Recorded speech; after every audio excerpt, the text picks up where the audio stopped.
오늘 앞서 말씀드렸듯이 우리 마더스데이, 또 한국으로 따지면 어버이 주일을 맞이해서 이 부모 공경에 대한 말씀을 함께 나누도록 하겠습니다. 그래서 마커스 자녀라는 제목으로 말씀을 나누는데요. 저는 이맘때가 되면 이 가정의 달, 또 이렇게 마더스데이, 어버이날 이런 날이 되면 저에게 항상 떠오르는 날이 있습니다. 그게 언제냐면 저희 첫째 윤지가 태어나고 아빠가 되어서 맞이했던 첫 파더스데이입니다. 오늘은 마더스데이지만 이 부모로서 맞이하는 거잖아요. 그래서 처음으로 이제 아빠의 부모의 자격으로 교회에서 걸어주시는 이 꽃 목걸이를 걸고 예배를 인도했던 그 때가 항상 생각납니다. 그때의 감정, 또 그때의 그 장면들, 내가 했던 그 꽃 목걸이, 그리고 그때의 그 감격이 너무너무나 생생하게 저에게 아직도 남아 있습니다. 한 7년이 지났는데도 말이죠. 이 부모가 된다는 것은 그렇게 감격스러운 일입니다. 그렇죠? 부모가 된다는 것은 또 동시에 큰 그 부담과 큰 책임감이 따르는 것입니다. 저는 개인적으로 하나님께서 이 창조하신 이 세계 가운데 두신 여러 가지 놀라운 섭리가 있지만 그 중에서 아주 놀랍고 감사한 그 섭리 중에 하나가 바로 고슴도치도 자기 자식은 이쁘다라는 것이 아닌가라고 생각합니다. 제가 가끔씩 애들을 데리고 동물원에 가거나 놀이공원에 가면 부모님들이 날씨도 더운데 텍사스 얼마나 덥습니까? 근데 막 애들을 지고 업고 끌고 그렇게 막 많이들 동물원에 또 그 띵파크에 오더라고요. 그러면서 어떤 분들은 그 갓 태어난 갓난아기 어깨에 이렇게 메고선 눈도 못 뜬 애를 데리고 와서 막 뭘 보여주겠다고 열심히 막 자는 애를 이렇게 막 들이밀고 막 하시는 걸 보면서 아유 정말 대단하다. 아이고 더운데 사서 고생이다라는 생각을 합니다. 그러면서 저도 동시에 이제 사서 고생을 하고 있는 거죠. 그러면서 생각 드는 것이 부모가 자녀가 이쁘지 않으면, 부모가 자녀를 사랑하지 않으면 어떻게 저렇게 사서 고생을 하겠나 싶은 생각을 하면서 저게 다 하나님의 섭리려니 하는 생각을 매번 볼 때마다 갈 때마다 하는 것 같습니다. 여러분, 이런 부모님의 고생과 이런 희생, 이것을 볼 때에 이 사랑이 아니고서야 이것을 어떻게 설명할 수가 있겠습니까? 여러분이 그 섭리, 하나님의 놀라운 그 고슴도치도 자기 자식은 이쁘다라는 그 섭리가 없었으면 엄마 뱃속에서 아무것도 없이 그냥 갓 태어난 그 생명이, 작은 생명이 어떻게 청년까지 무럭무럭 자랄 수가 있겠습니까? 하나님의 은혜고 하나님의 섭리인 것이죠. 그래서 자식이 아무리 부모에게 효도한다라고 해도 이 자녀가 부모의 이 자녀를 향한 사랑, 이 마음은 절대로 넘어갈 수 없는 거죠. 그래서 하나님께서 이 자녀들을 이렇게 자라게 하시려고, 또 가정을 이렇게 이루게 하시려고 물론 남녀 사이에는 벗겨진다고는 하지만 이 부모님들에게 절대로 벗겨지지 않는 부모를 향한 그 콩깍지를 씌워주셔가지고 자녀가 잘하든 못하든 언제든 저째든 항상 사랑하고 항상 이뻐 보이고 항상 걱정하게 하나님께서 해놓으신 것이 아닌가라고 생각합니다. 여러분도 그런 부모님의 콩깍지 때문에 지금 여기에 앉아 계신 것이죠. 여러분도 똑같이 지금 씌어 계신 거고요. 저도 마찬가지고요. 여러분, 그래서 오늘 이 자리를 빌어서 우리 위해서 또 콩깍지를 이렇게 씌우신 것도 모르고 너무나 사랑하며 희생하며 고생하신 그 부모님들에게 우리가 감사와 또 우리가 감사하다라는, 또 수고하셨다라는 그런 의미로서 우리 박수로 우리의 좀 마음을 표현했으면 좋겠습니다. 또 이 자리에 계신 너무 부모님들, 또 영상으로 뵙는 부모님들 너무나 고생하시고 수고하셨습니다. 이 예배 시간에 이 부모님들께 이렇게 뭔가 어너링을 돌리는 거에 대해서 혹시나 불편해하시는 분들이 있을지도 모르겠습니다. 왜냐하면 예배는 주인공이 누굽니까? 하나님이시고 또 하나님만 온전히 영광 받으셔야 되는 곳이 바로 이 예배이기 때문이죠. 그런데 제 생각에는 이런 특별한 날에 우리 부모님들에게 이렇게 어너링을 드리는 거에 대해서 하나님도 아마 기뻐하실 거라고 생각합니다. 왜냐하면 하나님께서 말씀을 통하여서 유일하게 하나님 이외에 경외하라고 허락하신 대상이 바로 부모님이시기 때문입니다. 성경 레위기 19장 1절부터 3절 말씀에 보면 이렇게 나옵니다. 여호와께서 모세에게 말씀하여 이르시되 너는 이스라엘 자손의 온 회중에게 말하여 이르라. 너희는 거룩하라. 이는 나 여호와 너희 하나님이 거룩함이라. 너희 각 사람은 부모를 경외하고 나의 안식일을 지키라. 나는 너의 하나님 여호와니라. 하나님께서 직접 모세를 통하여서 이스라엘 백성들에게 말씀하신 거예요. 거룩한 삶을 살아라. 그 삶을 위하여서 첫 번째로 부모를 경외해라 라고 말입니다. 여러분, 경외한다라는 건 무엇입니까? 두려워하는 거죠. 그리고 존경하는 겁니다. 이 경외의 대상 하나님만이 유일합니다. 하나님이 경외받으시기에 합당하십니다. 그런데 하나님께서 경외하라고 하나님 이외에 허락하신 거예요. 누구를? 부모님을요. 그래서 자녀는요, 부모를 경외해야 합니다. 자녀는 부모님을 공경해야 합니다. 이것만 보아서도 하나님께서 이 부모 공경을 얼마나 중요하게 여기시는지 우리가 딱 깨달을 수 있죠. 오늘 본문에서 부모를 공경하라라는 말씀을 할 때에 그 부모 공경은 약속이 있는 첫 계명이다라고 합니다. 이 약속이 있는 첫 계명이 무엇인가 몇 가지 해석의 차이점은 있을 수 있겠지만, 근데 중요한 포인트는 한 가지 분명합니다. 가장 중요하다는 거예요. 가장 중요하다. 신약에 보면 한 서기관이 예수님을 찾아와서 묻죠. 하나님이 주신 율법 중에 첫 계명이 뭡니까? 라고죠. 근데 그 첫 계명이 무엇입니까? 라는 의미는 뭐였어요? 가장 중요한 계명이 무엇입니까? 라는 거였잖아요. 똑같습니다. 여기서 약속 있는 첫 계명이다라는 것은 하나님께서 이 사람 사이에 지켜야 하는 여러 계명 중에서 부모 공경이 최고 중요하다는 겁니다. 즉 최고 중요하다, 그 중요성을 하나님께서 말씀해 주시는 것이죠. 여러분, 이 하나님이 부모 공경은요, 하나님께서 사람 중 관계 가운데 가장 중요한 것으로 우리에게 명령하신 그 귀한 하나님의 말씀임을 기억하시고 이 부모 공경을 잘 순종함으로 하시는 저와 여러분이 되기를 바랍니다. 그런데 사실 이 부모 공경을 해야 한다라는 것은요, 여러분 교회 밖에서도 다 들을 수 있습니다. 심지어 불교 같은 다른 종교에서도 들을 수 있고요. 우리는 한국 사람으로서 유교 사상이 이제 깃들여져 있는 사회에서 살면 이제 다 그런 교육 받죠. 효를 중요시 여기고요. 불교에서도 그렇고 동양뿐만 아니라 여러 문명권에서 다 이 부모의 권위, 부모에게 순종하는 거 다 중요한 가치로 말합니다. 여러분 왜 그럴까요? 그것은 거기에도 특별한 진리가 있어서 그런 것이 아니라 하나님께서 하나님의 형상대로 인간을 지으실 때에 그들 마음 가운데, 그들 심령 가운데 자연의 법으로, 이 세상에 기초하는 중요한 법으로, 즉 양심으로서 놓으신 그것이 바로 부모 공경이기 때문입니다. 그것 중에 부모 공경이 있다라는 거예요. 그래서 본문 1절 바울이 이렇게 말하죠. 자녀들아 주 안에서 너희 부모에게 순종하라. 이것이 옳으니라. 여기서 마지막에 옳으니라라고 하죠. 이 옳으니라라고 번역된 헬라어 단어는요, 무엇이라 번역되냐? 헬라어로 보면 모든 문명권에 통용되는, 모든 문명권에서 서로 동의되어지고 이해할 수 있는 그런 의미에서 옳다라는 의미를 갖습니다. 즉 모든 문명권에서 그것이 종교가 다르더라도 하나님을 모르더라도 이 부모 공경이 옳은 거다, 중요한 가치다라는 것은요, 누구나 다 동의하는, 이해하는 그런 것이다라는 것이죠. 그래서 공자가 하나님을 모르지만 그것을 깨닫고 부모를 공경하라고 가르친 것이고요. 여러분, 신자건 불신자건 공통적으로 가지는 윤리, 그 의미에서 이 부모 공경은요, 충분히 너무나 중요한 것입니다. 이것 또한 하나님께서 마음 가운데 이렇게 두셨다라는 것은, 자연적인 법으로 다들 사람들에게 두셨다라는 것은 하나님께서 얼마나 이 부모 공경을 중요하게 여기시는지를 분명히 너무나 알 수 있는 부분입니다. 이 중요성을 알고 부모 공경을 함으로 마커스 자녀가 되는 저와 여러분이 되기를 축원합니다. 여러분, 마커스 자녀가 오늘 제목인데, 마커스 자녀가 무엇입니까? 바로 예수 그리스도의 흔적을 가진 자녀 아니겠습니까? 그렇다면 우리가 마커스 자녀가 되기 위해서 공자가 말하는, 또 유교에서 불교에서 말하는, 일반 세상에서 말하는 이 부모 공경, 이것만 알면 우리가 마커스 자녀가 되는 걸까요? 그렇지 않죠. 여러분, 우리가 마커스 자녀가 되기 위해서는요, 우리는 그것보다 더 한 걸음 더 들어가서 이 그리스도인으로서 이 부모 공경하라니 명령이 갖는 그 더 깊은 의미를 그 말씀 속에서 찾아 알고 순종해야지 우리가 마커스 자녀가 될 수 있는 것입니다. 그래서 오늘 함께 말씀으로 그것을 나누려고 하는데요.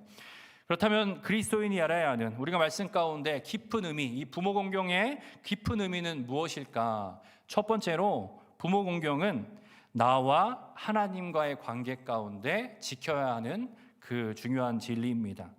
다시 말해서 내가 자녀로 부모에게 공경하긴 하지만 그거는 부모의 관계에서 끝나는 것이 아니라 그걸 넘어서 하나님과의 관계 안에서 부모에게 순종하는 것이다라는 것입니다.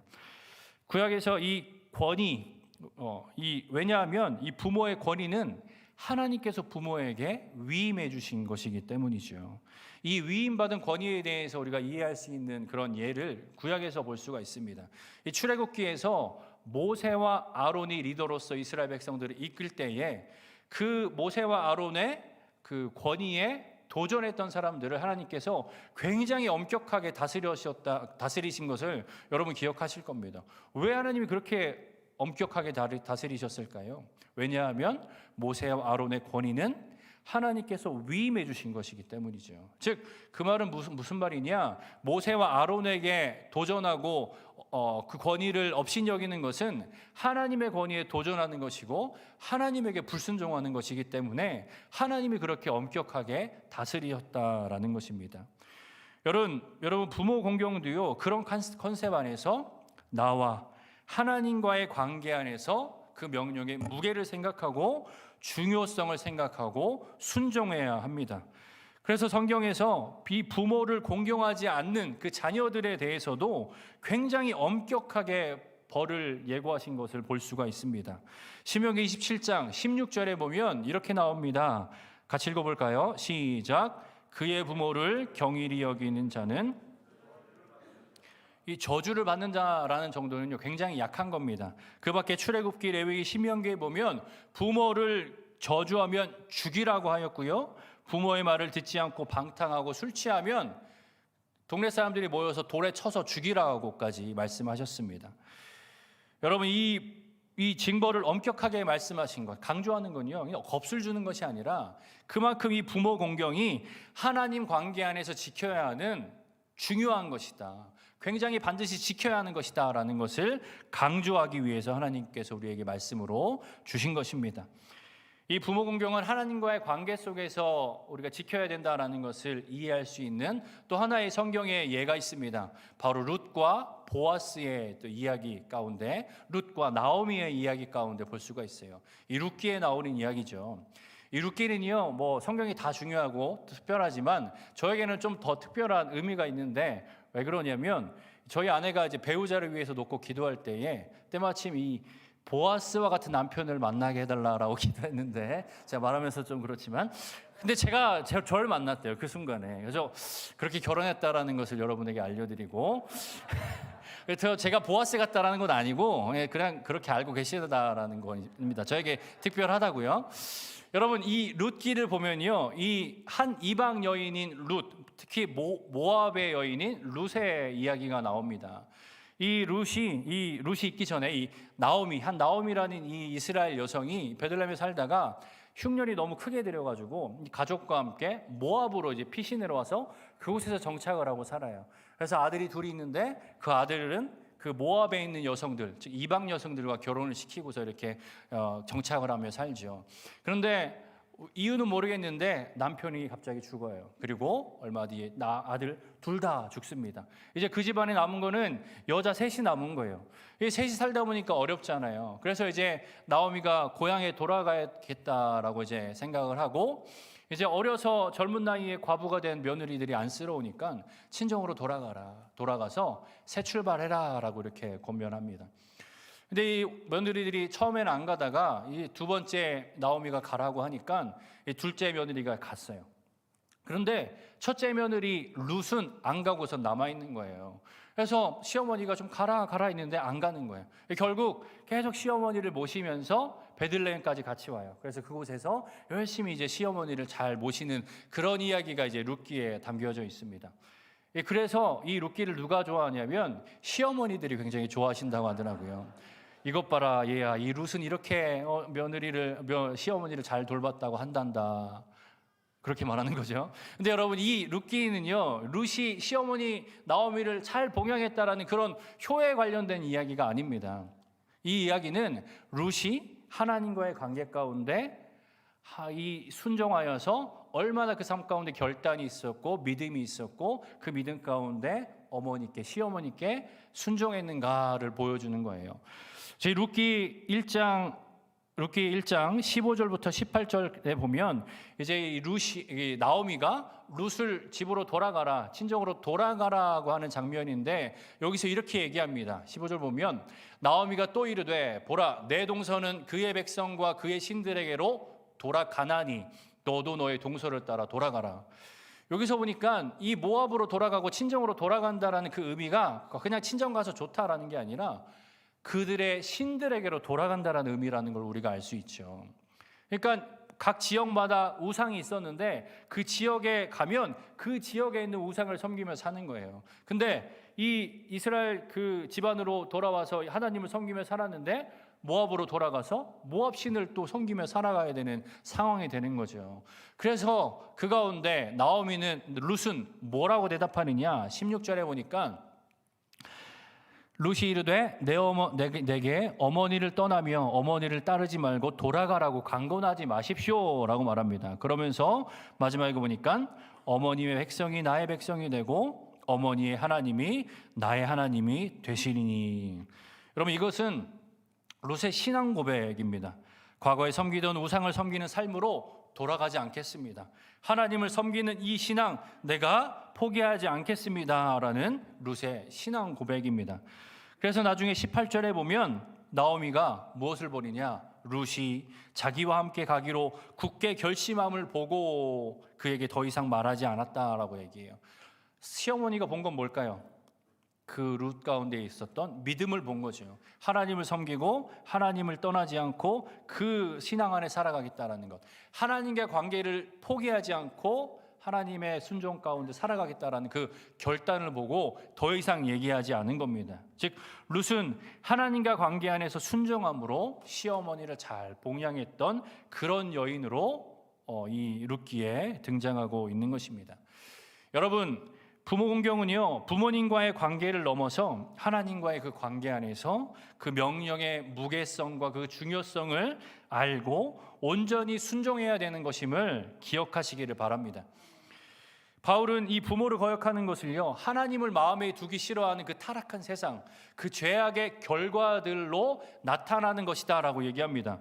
로마서 1장 28절에 보면 그들이 마음에 하나님 두기를 싫어하며 하나님께서 그들을 그 상실한 마음대로 내버려 두사 합당하지 못한 일을 하게 하셨으니, 그리고 쭉 내려가서 30절에 보니까 비방하는 자요, 하나님께서 미워하는 자요, 능욕하는 자요, 교만한 자요, 자랑하는 자요, 악을 도모하는 자요, 부모를 거역하는 자요라고 나오죠.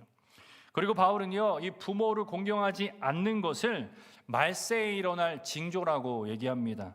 디모데후서 3장 1절 2절 보면 너는 이것을 알라, 말세에 고통하는 때가 이르러 사람이 자기를 사랑하며 돈을 사랑하며 자랑하며 교만하며 비방하며 부모를 거역하며 라고 나오죠. 여러분, 오늘날 우리가 사는 세상 어떻습니까? 이런 세상 아닙니까? 부모를 거역하는 세상, 부모를 공경하는 것을 원치 않는 세상. 여러분, 돈 때문에 부모를 거역하고 또는 목숨까지 빼앗는 일들, 우리는 심심치 않게 뉴스를 통해서 볼 수 있죠. 여러분, 한국의 노인학대가 매년 증가한다고 합니다. 특히 2019년에 그 노인학대의 전체 사례 중에서 무려 84.9%가 가정 내에서 일어난다라고 합니다. 여러분, 물론 그 중에서 배우자가 하는 경우도 있는데 많은 경우 배우자보다 훨씬 더 많은 경우가 자녀들을 통해서 일어나는 학대다라고 합니다. 이 얼마나 폐역한 시대입니까? 여러분, 학대는 폭력뿐만 아닙니다. 무관심과 방치도 다 포함됩니다. 여러분, 이렇게 보면서 너무나 안타까운 이런 상황, 이 폐역한 세대를 보면서 얼마나 마음이 아프죠. 근데 여러분, 이런 세상을 보면서 그냥 안타까워하면서 그냥 혀를 차고 그냥 넘어가는 것이 아니라 우리는요, 정신을 똑바로 차리고 내가 어떻게 이 말씀 따라서 부모를 공경할 것인가에 대해서 고민해 봐야 합니다. 그냥 문제의식 없이 그냥 혀만 차면서 있으면 이렇게 되는 겁니다.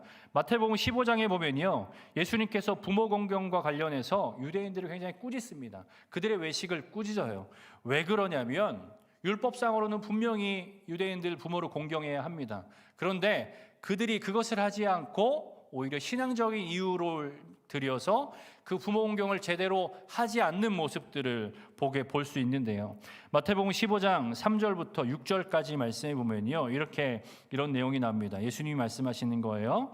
대답하여 이르시되 너희는 어찌하여 너희의 전통을 하나님의 계명으로 범하느냐. 하나님이 이르셨으니 내 부모를 공경하라 하시고 또 내 아버지나 어머니를 비방하는 자는 반드시 죽임을 당하리라 하셨거늘 너희는 이르되 누구든지 아버지에게나 어머니에게나 말하기를 내가 드려 유익하게 할 것이 하나님께 드림이 되었다고 하기만 하면 그 부모를 공경할 것이 없다 하여 너희를 전통으로 하나님의 말씀을 폐하는도다. 이 부모를 공경하는 것이 하나님의 계명인데 그것을 제대로 지키지 않은 겁니다. 왜냐하면 그 당시에 율법 이외에도 이 당시 존경받는 장로들이 만들어 놓은 전통들도 있었고 그걸 또 지켜야 됐었어요. 근데 이 전통 중에서 어떤 것들이 있었냐면 이 하나님께 드리는 것을 더 우선시해야 된다라는 우선순위의 의미를 두어서 이 부모에게 공경할 그런 그 물질이 있어도 이 고르반이라 하여서 하나님께 드리겠다, 바치겠다라고 선언하면 부모에게 드리지 않아도 되는 전통이 있었어요. 그런데 이 전통에 또 재미있는 거는 율법이 아니고 전통이기에 반드시 또 시행해야 되는 그런 강요와 책임은 또 없었던 거예요. 그러니까 이 사람들이 이걸 가지고 어떻게 하냐면 부모님을 공경하고 드리는 것이 좀 싫고 좀 아까우니까 드리지 않으려고 하나님께 바치겠습니다라고 굉장히 이제 홀리한 척하면서 주님께 바치겠습니다라고 바친 거예요. 그러면서 부모에게 가서는 내가 하나님께 바쳤으니 할 일을 내가 다 했습니다. 드릴 것이 없습니다. 그러면서 내 의무를 다했다라고 하는 거예요. 그러면서 그렇게 떳떳하게 살아간 거죠. 그런데 반드시 지켜야 하는 그런 강조성은 없으니까 또 그냥 적당한 이유를 대면서 못하겠다라고 하면서 그냥 어영부영 이렇게 넘어가면 그냥 끝나는 거예요. 그러면 하나님께도 바치지 않고 부모님도 바치지 않고 내 욕심, 내 피로만 채우는 그런 식으로 살았던 것이죠. 예수님께서 그걸 착 정확히 하시고 꼬집어서 말씀하시는 거예요. 그들의 외식을, 그들의 부정직함을 말입니다. 여러분, 당시 율법을 끔찍히도 생각했던 율법 그 종교 지도자들인데 그 유대인들인데 이런 것들을 이렇게 행하면서 이런 거에 대한 문제의식이 있었을까요? 있었다면 그렇지 않았겠죠. 옆집도 그러고 앞집도 그렇고 이씨도 김씨도 다 그러니까 괜찮으려니 하면서 자신들도 명분이 있다라고 여기면서 그냥 안 한 거예요. 그런데 예수님께서 정확히 뭐라고 말씀하세요? 너희가 어떻게 율법을 폐하느냐? 어떻게 너희가 불순종하고 있느냐라고 말씀하십니다. 여러분, 신앙 가진 사람들이 잘 얘기하는 것 중에 이런 것이 있어요. 하나님이 책임지시겠죠. 여러분, 부모님이든 자녀든 하나님이 책임지시죠. 그런데 여러분이 할 건 하셔야 합니다.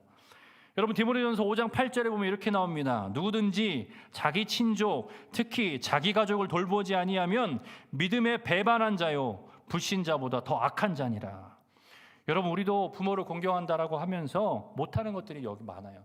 여기 이런저런 이유가 있죠. 사정이 있죠. 또 일이 바쁘기도 하고 공부하기에 바쁘기도 하고 또 자녀도 키워야 되고 또 미국에서 또 멀리 살다 보니까 또 그러기도 하고 또 이런저런 또 빚도 갚아야 하고 또 이런저런 또 노후도 대책해야 하고 여러 가지 이유가 있습니다. 그래서 삶이 참 빠듯하지 않습니까? 빠듯하고 어렵고 힘들고 너무나 우리의 삶이 그렇습니다.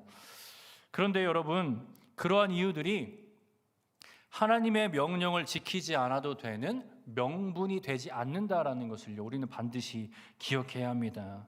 이건 꼭 물질만을 말하는 것이 아닙니다. 우리가 부모님에게 드리는 인정과 또 관심과 또 연락드리고 찾아뵙는 것, 그 모든 것들, 모든 의미에서의 그 공경을 다 포괄하는 의미에서 우리가 반드시 부모 공경을 하나님 앞에서 관계 안에서 하나님과의 관계 안에서 정직하게 우리가 해야 한다고 하나님은 우리에게 말씀을 통하여서 요구하고 계신 것입니다. 이 설교를 준비하면서 이 본문을 통해서 저한테 주신 말씀이니까 이 받아 적는데 얼마나 찔리고 얼마나 부끄러운지 제가 어떻게 이 말씀을 전합니까? 라는 얘기가 저절로 나올 정도였어요. 그런데 고민스러웠지만 저도 하나님 말씀 앞에서 저도 또한 결단하는 그런 의미로서 이렇게 여러분과 말씀을 나눕니다. 여러분, 바울은 디모데후서에서 부모를 거역하는 것은 이제 말세에 일어나는 현상이다라고 말했죠. 그러면서 동시에 뭐라고 하느냐? 그 맥락 안에서 5절에 보면 경건의 모양은 있으나 경건의 능력은 부인하니 그 말세의 그러한 현상 가운데 그렇게 불순종하는 이 같은 자들에게서 내가 돌아서라라고 말씀합니다. 하나님이 우리에게 말씀하시는 거예요. 이 같은 자들에게 돌아서라. 이와 같은 세상에서 돌아서라. 이와 같은 불순종에서, 이와 같은 패역한 세상에서 돌아서라라고 말입니다. 여러분, 문제의식을 갖고 하나님의 관계 안에서, 하나님과의 관계 안에서 정직함으로 돌아서는 은혜가 있기를 바랍니다. 사실 이 부모 공경의 말씀 매년 5월 되면 다 듣는 말씀이고 비슷한 말씀이잖아요.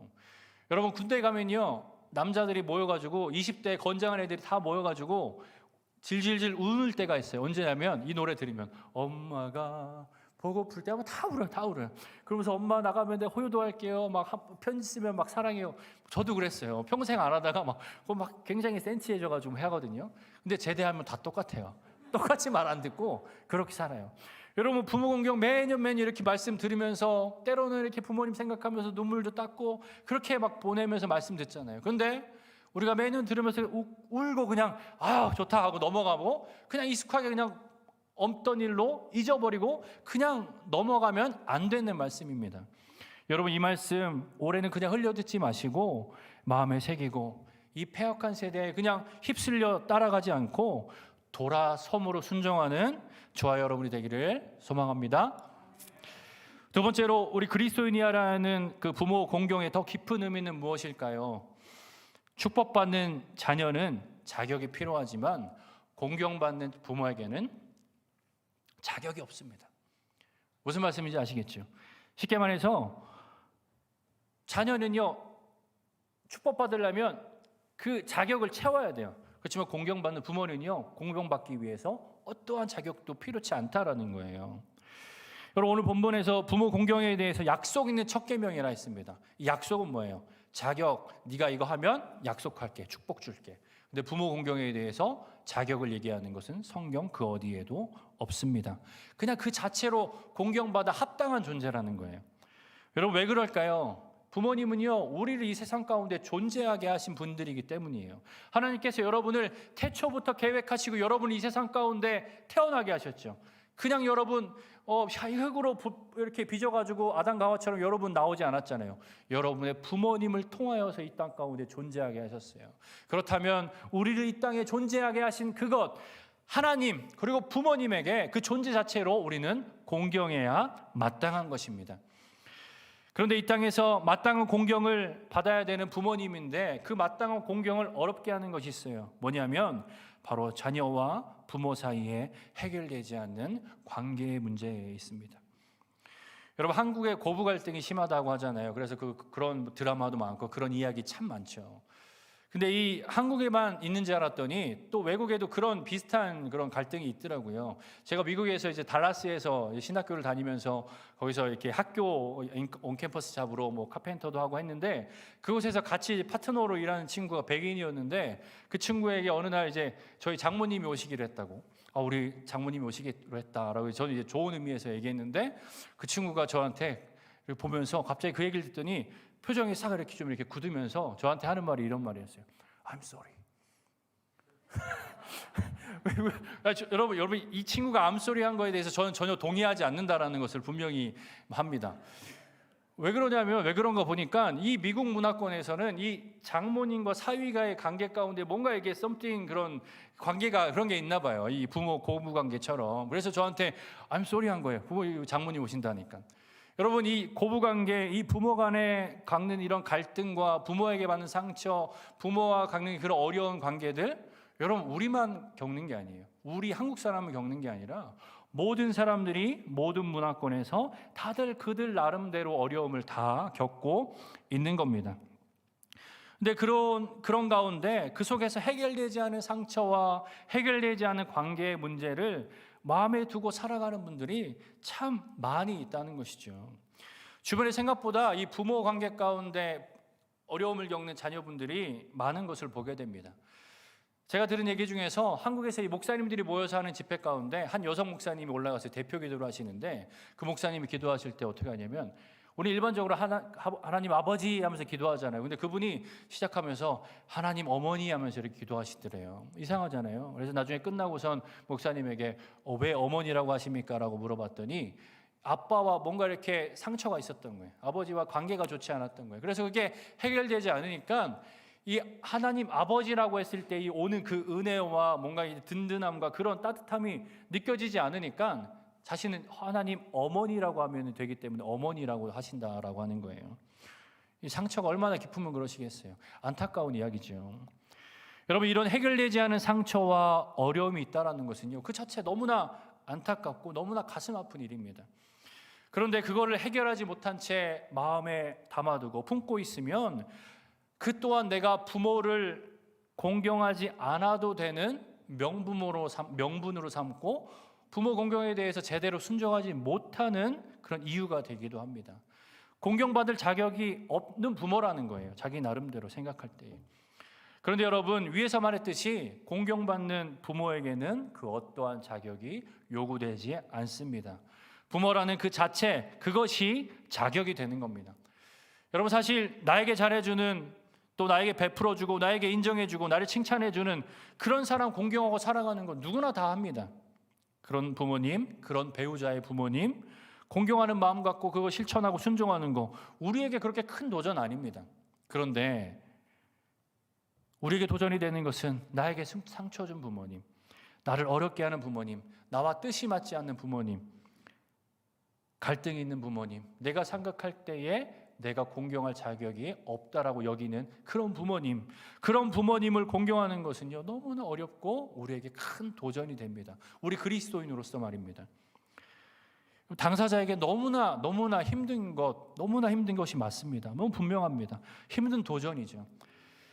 그런데 하나님께서 이 말씀 가운데 우리 그리스도인들에게 요구하시는 부모 공경은요, 그것을 뛰어넘는 공경이다라는 것을요 우리는 반드시 기억하셔야 됩니다.